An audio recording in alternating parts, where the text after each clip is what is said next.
መግባት የማይቻልበት ድርጅት ነው። ግን እኛ አሁን ገብተን ተነጋግረን በመንግስት በኩል የስራ ሁኔታ ተቆጣጣሪ እንዲላክ ያንን እንዲያይ ከዛ በኋላ ደግሞ ሰራተኞቹ በማህበር እንዲደራጅ በማድረግ ይሄን ፕሮሰስ ላይ ነን አሁን ያለ ነው። እስራኤል ወደ ፍልስጤም የምታደርጋቸው ጥቃቶች አልፎ አልፎ ቢሆንም አላቋረጠችም። የእስራኤል ጦር በራፋ ከተማና ዙሪያው ላይ ከፍተኛ የተባለ የአየርና የመድፍ ጥቃት ማድረሱን የዓይን እማኞችና የሐማስ ባለስልጣናት ገልጸዋል። በዚህ ምክንያት በርካታ ፍልስጤማውያን ተገድለዋል፣ ቆስለዋልም ተብሏል። በዩክሬን ምድር እየተካሄደ ያለው ጦርነት አራተኛ ዓመቱን ሊደፍን በተቃረበበትና የመጨረሻው የፖለቲካና ወታደራዊ ቁማር በተጧጧፈበት በዚህ ወቅት በሞስኮና በኪየቭ መካከል ያለው ውጥረት ከመቼውም ጊዜ በላይ አይሏል። የጦር ሜዳ ሁኔታ በፍጥነት እየተቀያየረ ሲሆን በዲፕሎማሲው ረገድም ዓለምን የሚያነጋግሩ አበይት ክስተቶች በመከናወን ላይ ናቸው። የኩላሊት ጠጠር የሚከሰትበት ምክንያት በቂ ውሃ ለመጠጣት፣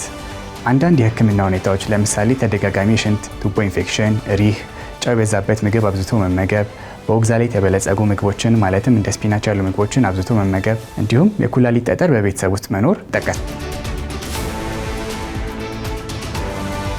ሰላም ጤና ይስጥልን ውድ ተመልካቾቻችን፣ ሀገሬ ዜና ጀምሯል። የተለያዩ የሀገር ውስጥና ዓለም አቀፍ መረጃዎችን ይዘን ቀርበናል። ከመላው ስቱዲዮ ባልደረባዎቼ ጋር አብሬያችሁ ቆይታ የማደርገው እኔ ዳግም ተገኝ ነኝ። በመጀመሪያም አበይት መረጃዎችን አስቀደምን። ከቅርብ ጊዜያት ወዲህ በአንዳንድ ድርጅቶች ውስጥ በሰራተኞች ላይ እየተፈጸሙ ናቸው የተባሉ የሰብአዊ መብት ጥሰቶችን ከሚመለከታቸው የመንግስት አካላት ጋር በመሆን እያጣራ እንደሚገኝ የኢትዮጵያ ሰራተኛ ማህበራት ኮንፌዴሬሽን ገልጿል። የመብት ጥሰቶችን መግታት ካልተቻለ የውጭ ቀጥተኛ ኢንቨስትመንት ላይ ተጽዕኖ ማሳደሩ እንደማይቀርም ተነግሯል። ደምሶች ፈራው በኢትዮጵያ ውስጥ ከሰራተኞች መብት ጥበቃ ጋር በተያያዘ በክፍተትነት ከሚነሱት ጉዳዮች መካከል አስተዳደራዊና ሌሎች የሰራተኞችን ጥቅም የሚጎዱ የመብት ጥሰቶች ይጠቀሳሉ።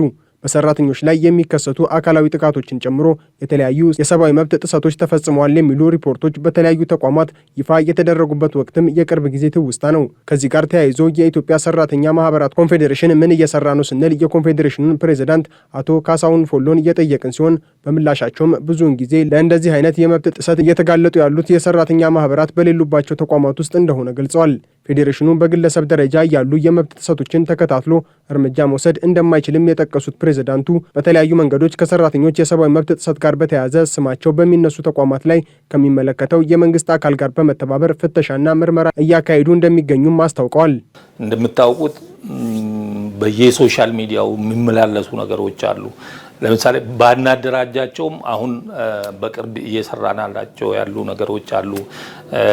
በሚዲያ ላይ ሲመላለሱ የነበሩ እዛ ድርጅት ሄደን መግባት የማይቻልበት ድርጅት ነው። ግን እኛ አሁን ገብተን ተነጋግረን በመንግስት በኩል የስራ ሁኔታ ተቆጣጣሪ እንዲላክ ያንን እንዲያይ ከዛ በኋላ ደግሞ ሰራተኞቹ በማህበር እንዲደራጅ በማድረግ ይሄን ፕሮሰስ ላይ ነን አሁን ያለ ነው። አንዳንዶቹ ላይ ይሄን ነው የምናደርገው በእኛ በኩል ማለት ነው።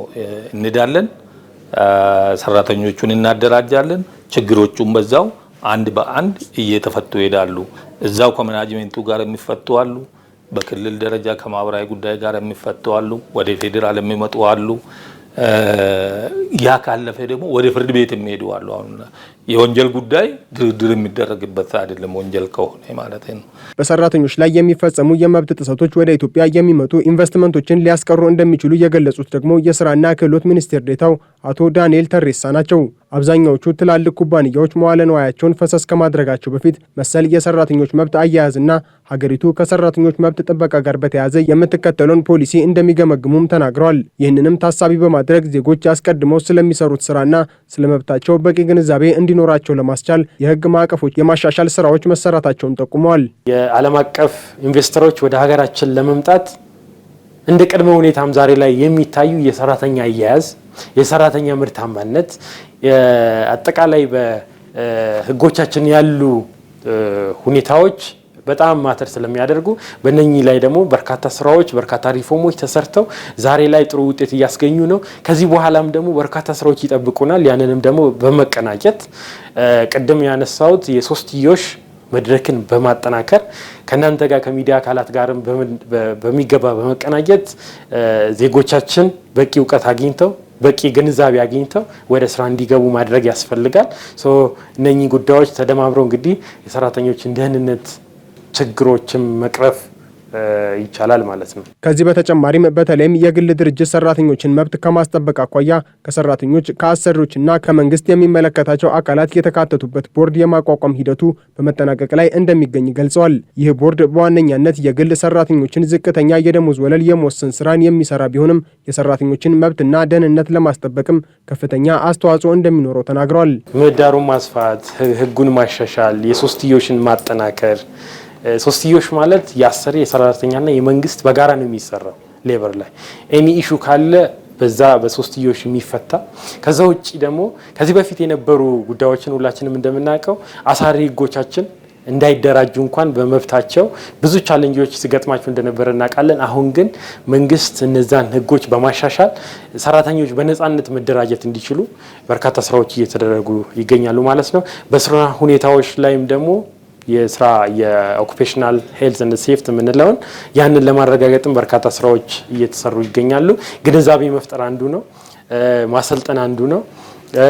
ሌላኛው ደግሞ ሰራተኛው በሚገባ መብቱና ግዴታውን አውቆ ወደ ስራ እንዲገባ ነው። መንግስት ደግሞ ሁኔታውንና ኢኮሲስተሙ ምህዳሩን ማመቻቸት፣ ህጎችን ማሻሻል፣ አሳሪ የሆኑ አስቸጋሪ የሆኑ ህጎችን ማሻሻል ስራዎች ስለሆኑ እነዛ ጉዳዮች በተገቢ ሁኔታ ሲሰሩ ቆይተዋል። ዓለም አቀፉ የሰራተኞች ፌዴሬሽን ምክር ቤት ስብሰባ በአዲስ አበባ እየተካሄደ የሚገኝ ሲሆን በመክፈቻ ስነ ስርዓቱ ላይም በምክትል ጠቅላይ ሚኒስትር ማዕረግ የዲሞክራሲ ስርዓት ማስተባበሪያ ማዕከል ኃላፊው አቶ አደም ፋራና የስራና ክህሎት ሚኒስትሯ ወይዘሮ ሙፈሪያት ካሚል ተገኝተዋል።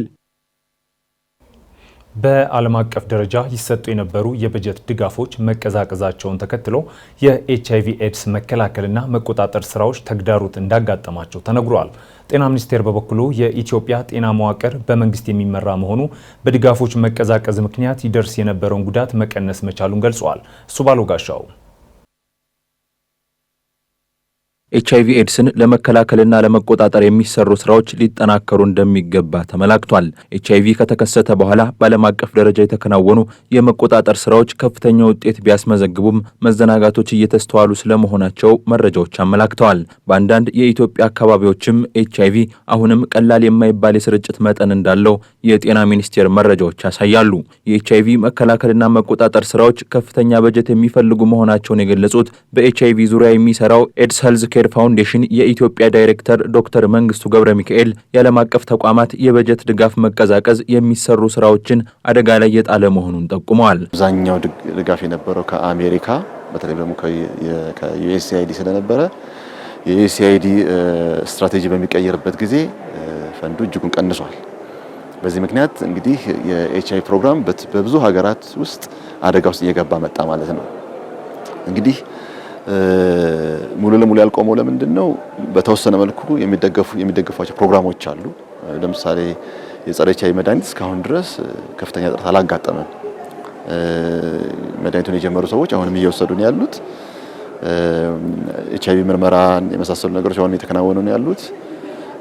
ነገር ግን አንዳንድ ግብዓቶች ላይ ለምሳሌ እንደ ቫይራል ሎድ አንደኛው እንግዲህ የኤችአይቪ መከታተያ አንደኛው ሜካኒዝም ቫይራል ሎድ CD4 ምንላቸው አሉ። እነዚህ ግብዓቶች ግን በአብዛኛው የሚደገፉትም ደግሞ በፔፋር ፕሮግራም ስለነበረ አሁን ከፍተኛ እጥረት እያጋጠማቸው ነው ያሉት። ግሎባል ፈንድም በምን ያህል ፐርሰንት ይቀጥል የምናውቀው ነገር የለም።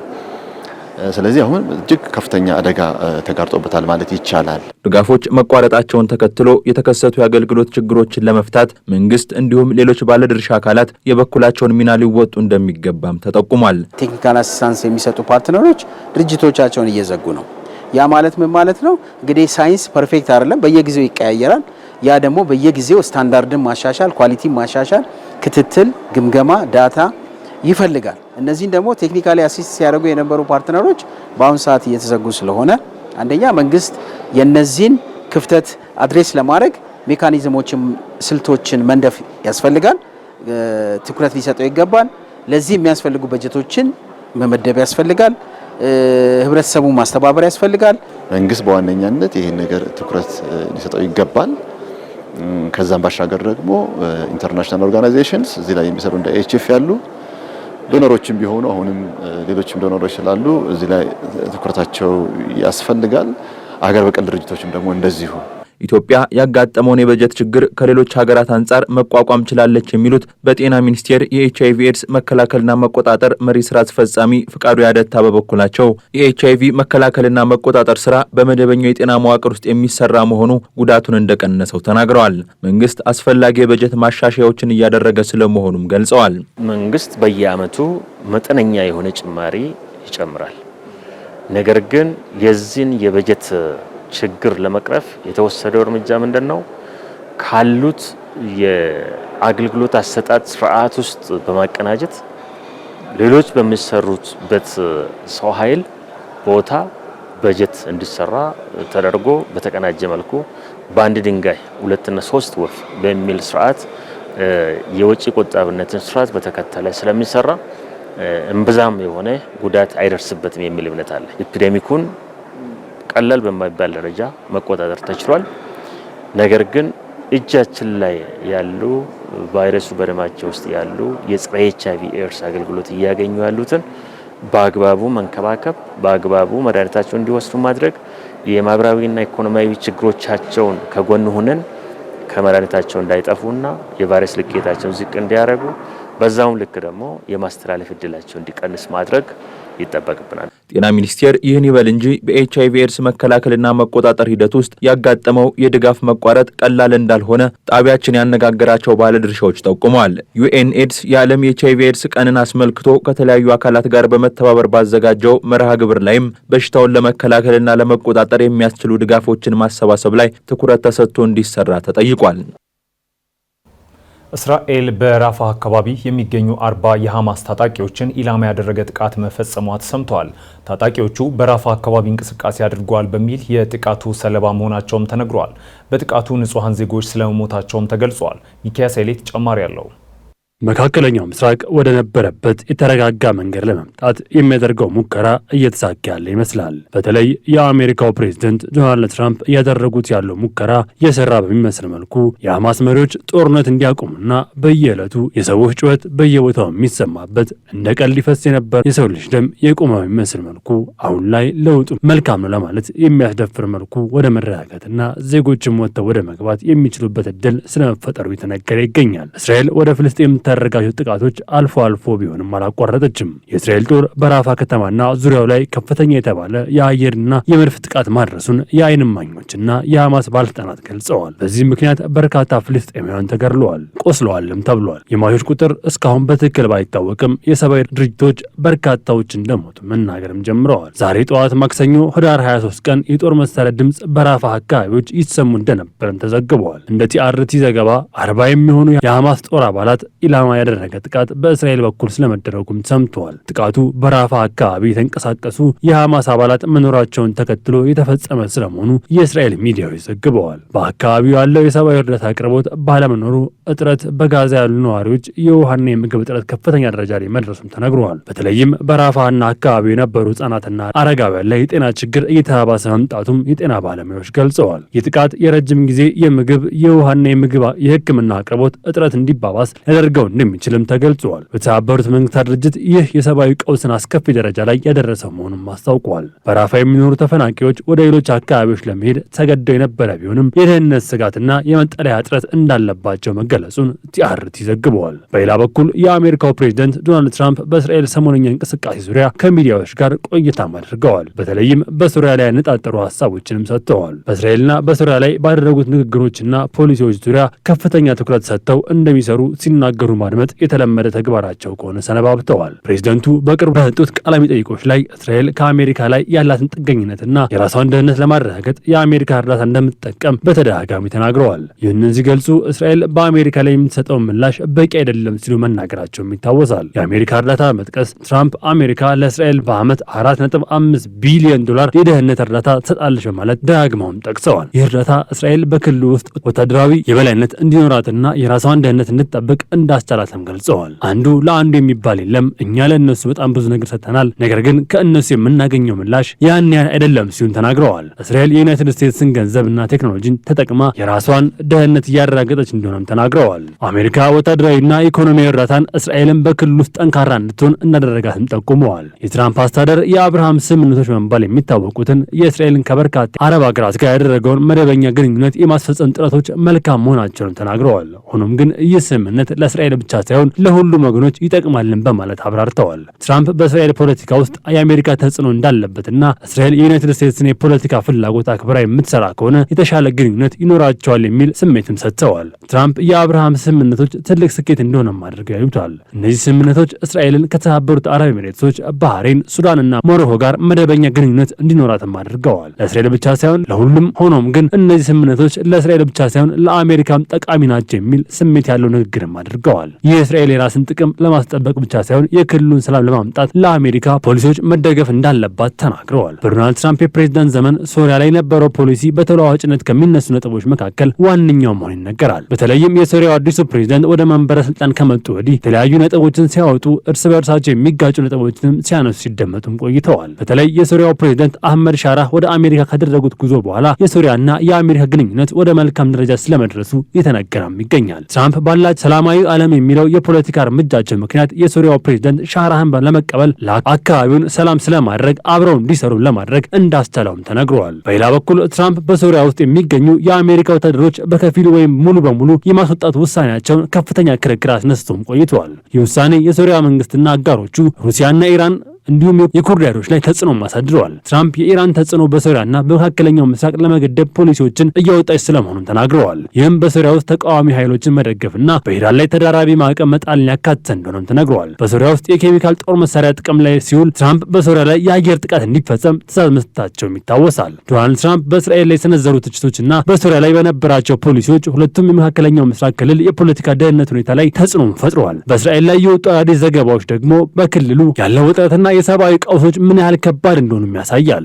ትራምፕ የሰጡት አስተያየት ከኢራንና ከሌሎች የክልሉ ተዋናዮች ጋር ባለው ግንኙነት ላይም ተጨማሪ ውጥረት ሊፈጥር ይችላል ተብሎ ይጠበቃል ሲል ታይምስ ኦፍ እስራኤል ዘግበዋል።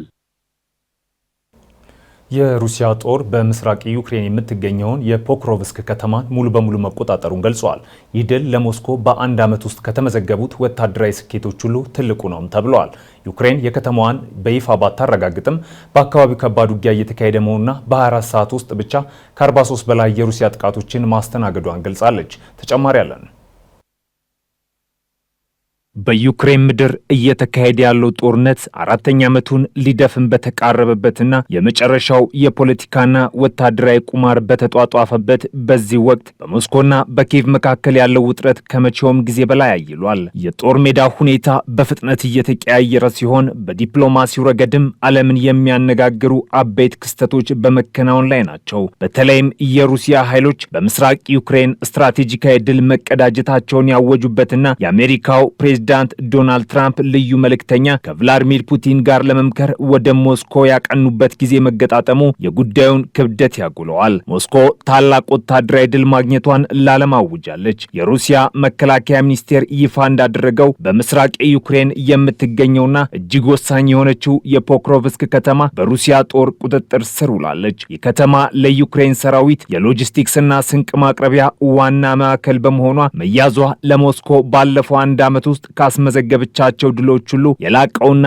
ትልቁ ስትራቴጂካዊ ስኬት ተደርጎ ተወስዷል። የሩሲያ ጦር አባላት በፖክሮቭስክ ከተማ ማዕከላዊ አደባባይ ላይ የሩሲያን ሰንደቅ ዓላማ ሲሰቅሉ የሚያሳይ ቪዲዮ በቴሌግራም ገጾች በስፋት ተሰራጭቷል። እንደ ሩሲያ ጦር ገለጻ ወታደሮቻቸው በፈራረሱ ህንፃዎችና ጭር ባሉ መንገዶች ላይ በመራመድ ከተማዋን ሙሉ በሙሉ ተቆጣጥረዋል። ይህ ዜና ለፕሬዝዳንት ፑቲን የተነገራቸው በወታደራዊ ኮማንድ ፖስት ጉብኝት ላይ ሳሉ ነበር። ፑቲን የከተማዋን መያዝ ወሳኝ እርምጃ ሲሉ የገለጹ ሲሆን የልዩ ወታደራዊ ዘመቻው ግቦቹ ለማሳካት ቁልፍ መፍትሄ እንደሚሆንም ተናግረዋል። የሩሲያ መከላከያ ሚኒስትር አንድሬ ቤሌሶቭም ለወታደሮቹ የእንኳን ደስ አላችሁ መልእክት ያስተላለፉ ሲሆን ይህ ድል ለቀጣይ ወታደራዊ ስኬቶች በር የሚከፍት መሆኑን አስምረውበታል። ከፖክሮቭስክ በተጨማሪ የሩሲያ ኃይሎች በካርኪቭ ክልል የምትገኘውን ቦቭቻንስክ ከተማና በዶንቴስ ክልል የሚገኘውን የክሊኖቬ መንደር መቆጣጠራቸውንም የሩሲያ መከላከያ ሚኒስቴር እንደሚቀየር አስታውቋል። በደቡባዊ ዛፖሪዥያ ክልልም የሩሲያ ኃይሎች ወደ ሁሊያፖሊ ከተማ በመግባት የጎዳና ለጎዳና ውጊያ እያካሄዱ መሆኑ ተዘግቧል። በሌላ በኩል ዩክሬን የፖክሮቭስክን በሩሲያ መያዝ እስካሁን በይፋ አላረጋገጠችም። የኪየቭ ባለስልጣናት ዝምታን የመረጡ ሲሆን ፕሬዝዳንት ቮሎዲሚር ዜሌንስኪ በፓሪስ በሰጡት መግለጫ ውጊያው አሁንም እንደቀጠለ መሆኑን ተናግረዋል። የዩክሬን ወታደራዊ ሪፖርቶች እንደሚያመለክቱት በትናንትናው ዕለት ብቻ በፖክሮቭስክ ዙሪያ 43 የሩሲያ ጥቃቶች ተሰንዝረዋል። ይህም አካባቢው አሁንም የከባድ ጦርነት ቀጠና መሆኑን ያሳያል። ሆኖም የዩክሬን ወታደራዊ ሁኔታ ተንታኞችና ዲፕ ስቴት የተሰኘው የጦርነት ካርታ አዘጋጅ ቡድን የሩሲያ ኃይሎች በህዳር ወር ብቻ 505 ካሬ ኪሎ ሜትር የዩክሬን ግዛት መቆጣጠራቸውንና ይህም በጥቅምት ወር ከያዙት በጥፍ እንደሚበልጥ አመላክተዋል። ይህ የጦር ሜዳ ዜና እየተሰማ ባለበት በዚህ ወቅት በዲፕሎማሲው ግንባር የሚታየው እንቅስቃሴ እጅግ ወሳኝ ምዕራፍ ላይ ደርሷል። የአሜሪካው ፕሬዝዳንት ዶናልድ ትራምፕ ልዩ መልእክተኛ ስቲቭ ዊትኮፍ እና የትራምፕ አማካሪና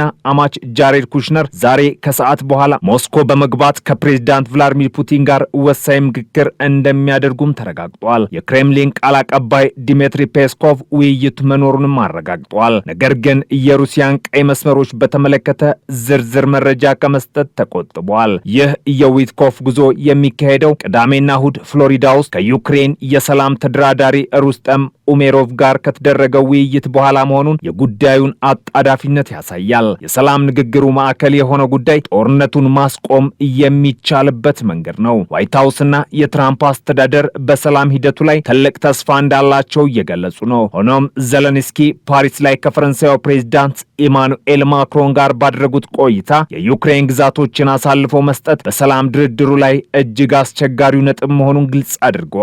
ማክሮን በበኩላቸው በግዛቶቿ ላይ መወሰን የምትችለው ዩክሬን ብቻ ናት ሲሉ አቋማቸውን ያንጸባረቁ ሲሆን የአውሮፓ ደህንነትና የዩክሬን ሉዓላዊነት በድርድሩ ጠረጴዛ ላይ ዋስትና ሊያገኙ እንደሚገባም አሳስበዋል።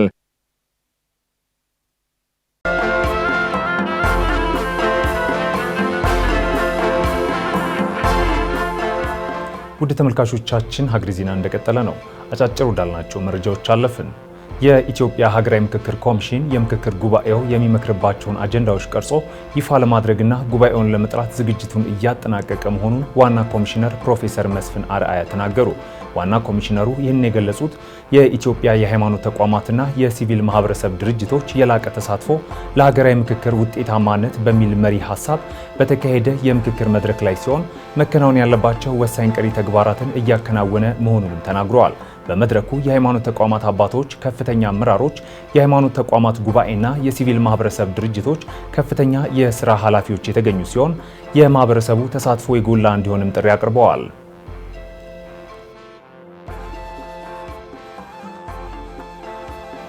የኢትዮጵያ ካፒታል ገበያን ለመቆጣጠርና ለማጎልበት ያለመው ሁለተኛው ዓለም አቀፍ ጉባኤ በአዲስ አበባ ተጀምሯል። ጉባኤው በካፒታል ገበያና በኢንቨስትመንት ዙሪያ የተሻለ አቅም ለመፍጠር የታሰበበት እንደሆነም ተገልጿል። ዛሬን ጨምሮ ለ3 ቀናት የሚደረገው ጉባኤው ከፍተኛ የመንግስት ባለስልጣናት፣ ፖሊሲ አውጪዎች፣ የታወቁ የፋይናንስ ዘርፍ ምሁራንና ባለሙያዎችን ያሰባሰበ ሲሆን በቀጣዮቹ 3 ቀናት የካፒታል ገበያውን የተመለከቱ የፖሊሲ አቅጣጫዎች ለውይይት ይቀርቡበታልም ተብሏል። የገንዘብ ሚኒስትሩ አቶ አህመድ ሺዴና የኢትዮጵያ ካፒታል ገበያ ባለስልጣን ዋና ዳይሬክተር ሀና ተልኩን ጨምሮ ሌሎች ከፍተኛ የመንግስት ባለስልጣናትን ጨምሮ ከዓለም አቀፍ ተቋማት መካከል የዓለም ባንክ፣ የአፍሪካ ልማት ባንክ በጉባኤው ላይ ተገኝተዋል።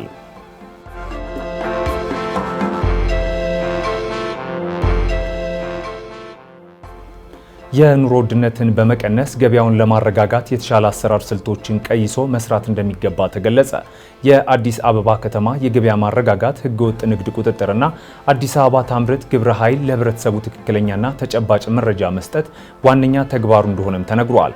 በተጨማሪም በሰንበት ገበያ መሸጫ ዋጋና አልፎ አልፎ የሚታዩ ህገወጥ ዋጋ ጭማሪ፣ ዋጋ ያለመለጠፍ ሁኔታዎችን ማረምና መረጃውን ተደራሽ በማድረግ የህብረተሰቡን ጥያቄ መመለስና ገበያውን ማረጋጋት የአመራሩ ቁልፍ ስራ መሆኑን የአዲስ አበባ ከተማ ምክትል ከንቲባና የግብረ ኃይሉ ሰብሳቢ አቶ ጃንጥራር አባይ ገልጸዋል። አቅርቦትን ለማሳደግ አምራች ኢንዱስትሪዎችን መለየትና ችግራቸውን መፍታት፣ የማህበራትን ጥያቄ በመፍታት ምርት እንዲያከማቹ ማድረግ፣ በከተማ ግብርና የተሰሩ ስራዎች ወደ ገበያ እንዲወጡ ማድረግ እንዲሁም የምሽት ንግድ እንቅስቃሴና የህግ ማስከበሩን ስራ በትኩረት እንዲሰሩም ምክትል ከንቲባው አሳስበዋል።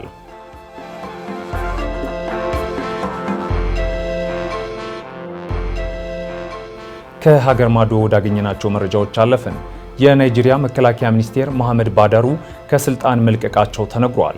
ከቅርብ ሳምንታት ወዲህ በሀገሪቱ የተስፋፋ ያለው አፈናና እገታን ተከትሎ ሚኒስትሩ ከስልጣናቸው ለቀዋል ሲል የሀገሪቱ ፕሬዝዳንት ጽህፈት ቤት አስታውቋል። በሀገሪቱ ባለፈው ወር ብቻ ከ300 በላይ ሰዎች መታፈናቸውና አብዛኞቹ ጥቃቶች በትምህርት ቤቶች ላይ ባሉ ሴት ተማሪዎች ላይ እንደተፈጸሙ አፍሪካ ኒውስ በዘገባው ጠቅሷል። ይሁን እንጂ ለተፈጸሙ ጥቃቶች ኃላፊነት የወሰደ አካል አለመኖሩንም አትቷል።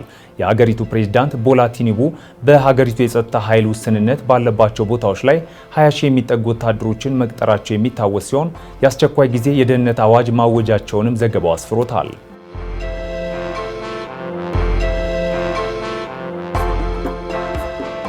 ሆንግ ኮንግ በደረሰባት ከባድ የእሳት አደጋ ዙሪያ ጥልቅ ምርመራ እንዲካሄድ አዘዘች። የሆንግ ኮንግ መሪ ከ150 በላይ ሰዎችን ሕይወት የቀጠፈውን ከባድ የእሳት አደጋ መንስኤ ለመመርመር በአንድ ዳኛ የሚመራ ኮሚቴ ስራውን እንዲጀምር አዟል ሲል ሮይተርስ ዘግቧል። ለእሳቱ መፈጠር መንስኤ ናቸው ተብሎ የተጠረጠሩትን የህንፃ እድሳት ስራዎችን በተመለከተ የመንግስት ክትትል እንዲገመግም ትዕዛዝ አስተላልፏል። ፖሊስ ባለፈው ሳምንት በደረሰው አደጋ ላይ በተደረገው የወንጀል ምርመራ የተጠረጠሩ 13 ሰዎችን በቁጥጥር ስር ያዋለ ሲሆን 12 ሰዎች በሙስና ምርመራ ተይዘዋል። ባለስልጣናት በዋንግ ፉክ ፍርድ ቤት በእድሳት ስራዎች ወቅት ጥቅም ላይ የዋሉትን ዝቅተኛ ጥራት ያላቸውን የፕላስቲክ መረቦችና የተለያዩ ግብዓቶች ከ4000 በላይ ሰዎች መኖሪያ ወደሆኑ 7 ወለል ያላቸው ህንፃዎች በፍጥነት ለተሰራጨው የእሳት ቃጠሎ መንስኤ እንደሆኑ አመልክቷል። የሆንግ ኮንግ ዋና ስራ አስፈጻሚ የሆኑት ጆን ሊ ተመሳሳይ አደጋዎችን ዳግም ለመከላከል የእሳቱን መንስኤ ለመመርመር በዳኛ የሚመራ ገለልተኛ ኮሚቴ አቋቁሟለሁ ብለዋል። በአደጋው ወደ 30 የሚጠጉ ሰዎች አሁንም ጠፍተው በፍለጋ ላይ እንደሚገኙ ዘገባው አክሎ ጠቅሷል።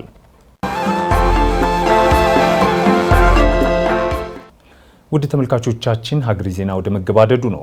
ጎናችን አካባቢ ጠንከር ያለ የህመም ስሜት መሰማት እንዲሁም የሽንት ቀለም መቀየር የኩላሊት ጠጠር ምልክት ሊሆን ይችላል። በቂ ውሃ ለመጠጣት፣ አንዳንድ የህክምና ሁኔታዎች እንደ ተደጋጋሚ የሽንት ኢንፌክሽን፣ ሪህ፣ ጨው የበዛበት ምግብ መመገብ ደግሞ የኩላሊት ጠጠር መንስኤዎች ናቸው። ለመሆኑ የኩላሊት ጠጠር ምንድን ነው? ጤና አዳም ምላሹን ይዟል።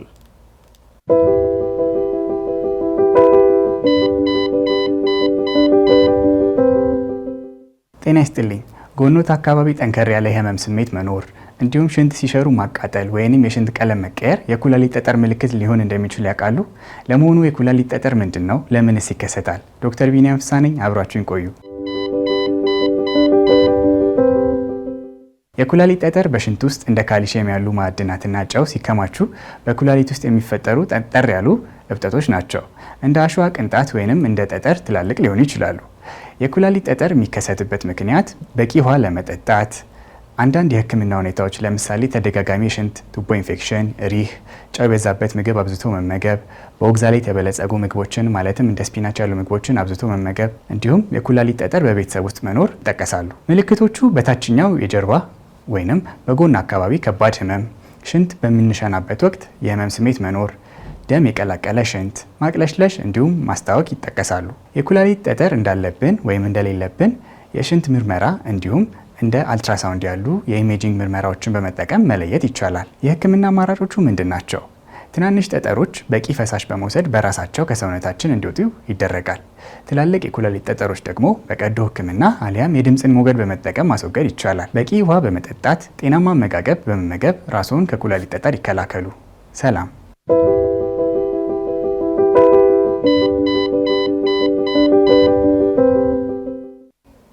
መኪኖች እንደ ሰው ጭንቅላት አላቸው የሚያስብላቸው አንድ ቴክኖሎጂ አላቸው።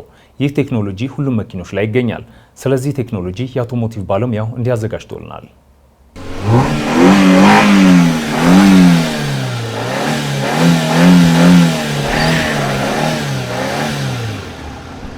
ሰላም እንደምናላችሁ ውድ ተመልካቾቻችን፣ በደረጃችን የመኪና ጭንቅላት እየተባለ ስለሚጠራው ኢሲዩ ወይ ደግሞ ኢንጂን ኮንትሮል ዩኒት ስለሚባለው ቴክኖሎጂ ጠቃሚ መረጃ ይዤላችሁ ቀርብ ያለው ከመረጃዎቹ ጋር አብሬያችሁ የምቆየው የአውቶሞቲቭ ባለሙያ አዶንያ ብርሃኔ። መልካም ቆይታ።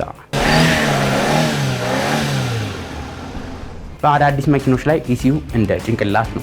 መረጃ ይሰበስባል፣ ትዕዛዝ ይሰጣል፣ እንዲሁም ችግር ሲያጋጥም ያሳውቃል። ይህ ኢሲዩ የምንለው ብዙ ጊዜ በዘመናዊ መኪኖች ላይ የምናገኘው ሲሆን ከመኪናችን ዳሽቦርድ ጀርባ የምናገኘው እና በአንድ ጊዜ ብዙ ነገሮችን መቆጣጠር ይችላል። ይህም ተግባሩ የሚያከናውነው መኪናው በተገጠመለት በተለያዩ ሴንሰሮች በመታገዝ ነው። ከእነዚህም ሴንሰሮች ከብዙ በጥቂቱ ኦክሲጅን ሴንሰር፣ ትሮትል ፖዚሽን ሴንሰር፣ ኢንጂን ቴምፕሬቸር ሴንሰር፣ ኤርፍሎ ሴንሰር እንዲሁም ተጨማሪ ሴንሰሮችም አሉት። በእነዚህም በመታገዝ ኢሲዩ ምን ያህል ነዳጅ እንደሚያስፈልግ፣ መቼ መቀጣጠል እንዳለበት፣ መኪናው አውቶማቲክ ከሆነ ደግሞ ማርሽ መቼ መቀየር እንዳለበት የሚያሳውቀን ነው። ከቀላሉ ስንጀምር የመኪናችንን የነዳጅ ፔዳል ስንረግ ይህ ኢሲዩ የረገጥንበትን ጉልበት በማየት መኪናው የተጓዘበትን ያለውን ፍጥነት በማገናዘብ ምን ያህል ነዳጅ እና አየር ወደ ሞተሩ መግባት እንዳለበት የሚመጥንልን ነው። እንዲሁም መኪናው ማርሽ እንዲቀይር የሚያዘው ነው፣ በተለይ አውቶማቲክ ከሆነ ማለት ነው። ታዲያ ይህ ምን አይነት ጥቅም አለው ካልን መኪናው የተሻለ የነዳጅ አጠቃቀም፣ የተመቸ የጉዞ ሂደት፣ አነስተኛ ጭስ እንዲኖረው ያደርገዋል። ኢሲዩ ታዲያ ሲበላሽ ምን ይፈጠራል ካልን ኢሲዩ ሲበላሽ መኪናው ሙሉ ለሙሉ ላይነሳ ይችላል። መኪናው ቢነሳ እንኳን በጣም ዝቅተኛ የሆነ የመንቀሳቀስ ሂደት ነው የሚሆነው። ወዲያው ሞተር መጥፋት፣ ብዙ ነዳጅ ማቃጠል ልትመለከቱ ትችላላችሁ። ከዚህ በተጨማሪ ደግሞ የመኪናችን ቼክ ኢንጂን መብራት በርቶ ይቀራል። ይህ የመኪና ጭንቅላት በተለያዩ ምክንያቶች ሊበላሽ ይችላል። ከነዚህ መካከል የመጀመሪያው ውሃ ወደ ኢሲዩ ሲገባ፣ ሌላኛው ደግሞ በቮልቴጅ ስፓርክ እንዲሁም በእድሜ ብዛት ሊበላሽ ይችላል። ከዚህ በተጨማሪ በዚህ የመኪና ጭንቅላት ብቻ በውስጡ ሌሎች ነገሮችም አሉ። ኢሲዩ በአጠቃላይ የሚጠራበት ስያሜ ሲሆን በውስጡ ከምናገኛቸው መካከል ኢሲኤም ይባል አለ። ይህ ማለት ኢንጂን ኮንትሮል ሞጁል የምንለው ማለት ነው። ከዚህ በተጨማሪ ደግሞ ሌላኛው ፒሲኤም የምንለው አለ። ይሄኛው ፓወር ኮንትሮል ሞጁል፣ ይህ ደግሞ አጠቃላይ የመኪናው ሞተሩን እንዲሁም ማርሹን የሚቆጣጠርልን ነው። ስለ አስፈላጊነቱ ይህን ያህል ካልን የኢሲዩ አስፈላጊነት ተረድታችሁታል ብለን እናስባለን። ለዛሬ ይዤላችሁ የቀረቡት መረጃ ይህን ይመስል ነበር። በቀጣይ ሌሎች ከመኪናው ጋር በተገናኙ መረጃ እስከምንገናኝ ድረስ መልካም ሁሉ ተመኘው።